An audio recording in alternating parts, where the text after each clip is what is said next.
Mark, good to see you down here at Riverside Park. It's been a few years since you were playing on this pitch. It's 20 years, Stuart. Yeah. 20, is it? Yes. Yes. What are your memories? Good hard rugby, a fantastic team culture, and a team that the whole town gets behind. And it's one that you are now involved in again on a coaching capacity. I came up for a past captain's lunch to talk about cheese, and I came away with a job. So Because that's the thing, you are involved in cheese, aren't you? Literally. we are, yeah. We make cheese down on the farm, down in Cumbria, and yeah, it's a new venture for us, but it allows us to do other things now. So getting around a bit more time to concentrate on things that we love, like rugby. Absolutely. And how are you enjoying it at the moment? The culture at Jed, and obviously it's a new setup, it's a brand new season, new coaching as well with Andrew Brown. Yeah, I obviously know Andy from coaching with him previous life. The culture's something that everybody has to work on since COVID. I think it's a structural thing throughout the whole of Scotland. There's been a big issue with not having rugby for 2 years effectively, and that culture has to be rebuilt from the bottom up, and that's what we're trying to do in spades here at Jed. And it's all started now. It started last week in the Premiership at Melanie Park. Very tough place to go, as we know. Curry, very hard to beat over there. And although the scoreline was not so great from your point of view, the reports back had encouraging signs. There was some positive things about the Curry game. Obviously, the scoreline is not what we wanted to see. A lot of the things that we tried did work, but there was mistakes that crept into our game. And Mark Cairns is an old Sevens pal of mine, and you could see the way they were playing. They were very good at the counter attack, very sharp out wide, and they punished our mistakes. Really top quality team. But we did get under their skin a lot, especially in tight, and that's how we want to build our game. And of course, having Paulo Ferreira involved is a big plus for the season. It is, yeah. He's been a really good club man for Jed over the last almost decade, and having him on he's a talisman, and he's good for the rest of the boys. Top try scorer last year as well. Top try scorer. We hope for a few more people to be scoring that many tries this season, but if he still keeps playing, then we'd like to see him right up there. So what's been happening this week then since the game? Obviously it wasn't the start you were looking for, and you have a home match now coming up against Hawick, who again a bit of a bogey team. You haven't beaten Hawick for a wee while, but it's a new season and a new challenge. New challenge. I think we're playing rugby slightly differently as well. We've got a few changes in personnel.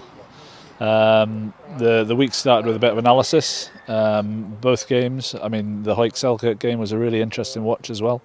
Hawick are a really good team. But they're coming to Riverside, so it would be good to challenge them and challenge that string of results we've had in the past. It's been very interesting seeing how the other clubs have adapted to this year's format. For the Kings of the Sevens, for instance, it's been 3 tournaments beforehand, which has never happened before. It's been very difficult for clubs to know exactly what to do. Some have gone with the Sevens, some have gone, like Jedforest, full out 15s. It's difficult. I mean, there's no way that we'll ever criticise the King of the Sevens and the Sevens setup, because it is world class. It's almost unique in the world, and the clubs have got to have tournaments where they earn money as well, because it's the bedrock of their finances.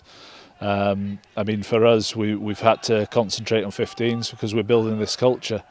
And it's up to the clubs and the King of the Sevens tournament to think about scheduling. But that's just the way we've gone this year, having won the King of the Sevens last year. It must have been a tough decision to make as Kings of the Sevens champions, effectively, to miss out a couple of the dates. If you think about the way the players and the length of the season they had to win the King of the Sevens, they were playing for nigh on 10 months. And at some point they've got to have a break, and something's going to give, whether it's the quality of the Sevens or the players' hamstrings. So we've got to think about that as well when we make our decisions.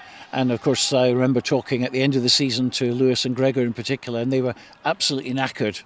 They really were. They needed the break, they needed to get away, and it's great to see them back here tonight, but they look refreshed.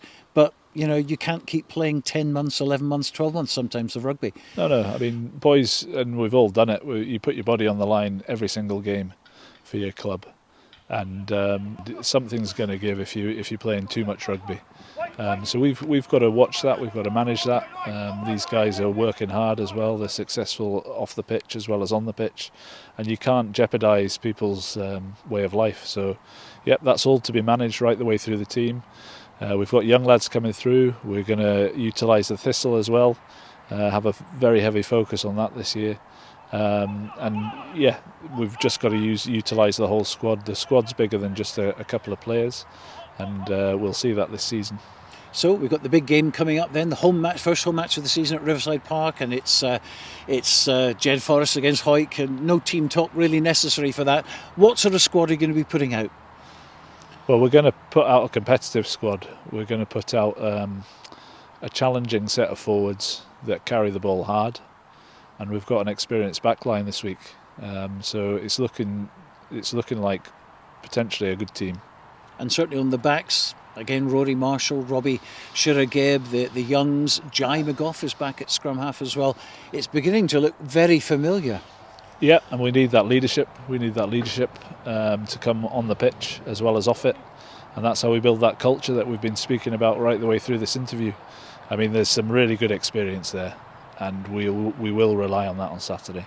Let's talk about the captain as well, Clark Skeldon. Good to see him be given the captaincy of the club, because he's a man who's been involved with Jed for many, many years. He's a talented player, and he's a good thinker of the game as well. And it's always nice to see guys move into a leadership role. And leadership isn't about anybody else; it's about him. The leadership is about how you perform and how you speak, and he will do his own thing as a skipper. The boys have a huge amount of respect for him, and that's the main thing that you need from your skipper. Absolutely. Well, we're certainly looking forward to the match, and good luck for the rest of the season. Thanks, Stuart.